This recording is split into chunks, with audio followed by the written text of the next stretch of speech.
You're watching the History Fella channel. In this video we're looking at the Battle of the Wilderness.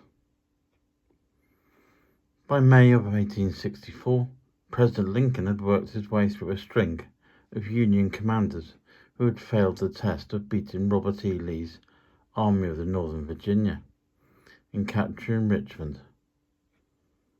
Unless the South's premier commander could be beaten decisively and his army destroyed, the outcome of the Civil War was still in jeopardy. In March, Lincoln settled upon Ulysses S. Grant as his new leader of all Union armies, handing him control of over 500,000 troops stationed across the various theatres of war in the continent. As Supreme Commander, he now unveiled to Lincoln his strategy that would bring about the conquest of the South. A simultaneous five-pronged offensive on strategic points across the Confederate territory meant to overwhelm local enemy forces and deny the Southern leadership from reinforcing through their interior lines any breakthroughs. The new commander in the Western Theater, Sherman, would march into Georgia to capture Atlanta, while three other separate armies from the south, southeast, and north would occupy the Shenandoah Valley. Grant would accompany the fifth offensive, the Army of the Potomac, led by Major General George Meade, aimed at Lee's Army of the Northern Virginia. Though Meade, the victor of Gettysburg the previous year, was notionally in command, it would be Grant who directed the strategy to wage a war of attrition that would ultimately bring the South to its knees in what would be called his Overland Campaign. All five Union armies would be close on the move by May the 4th, with 100,000 men of the Army of the Potomac crossing the Rapidan River, where it was hoped a rapid advance through what was called the Wilderness, a wide area of dense shrubs and trees, and where Lee had won his startling victory at nearby Chancellorsville the year before. Meade's task was to attack Lee's isolated right flank before he could gather his whole army to meet the coming threat. Lee, however, was expecting a Union advance and had been preparing his forces consisting of 60,000 troops to move into position once he knew what Grant's objective was.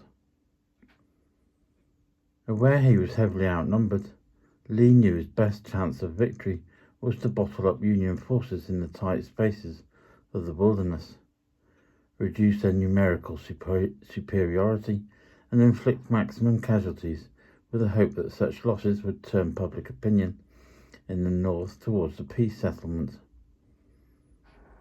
Grant outlined his own plan to his commanders. Two arterial roads ran parallel towards the enemy positions from Union positions east to west. The Orange Turnpike and the Orange Plank Road. His troops were to occupy a line running between the roads, and wherever they encountered Confederate troops, attack them.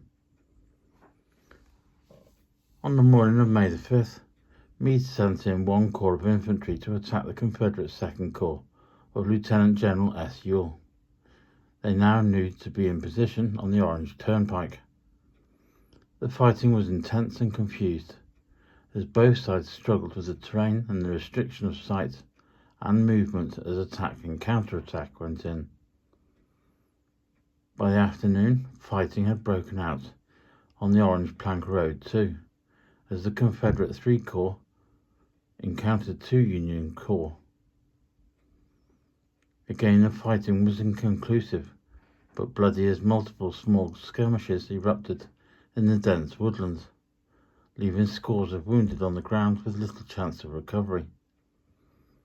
The scenes of carnage were made more horrific when sparks from the muzzles of rifles and cannon fire ignited the dry undergrowth, creating bushfires that raged out of control as night fell, consuming everything in their path, including the wounded.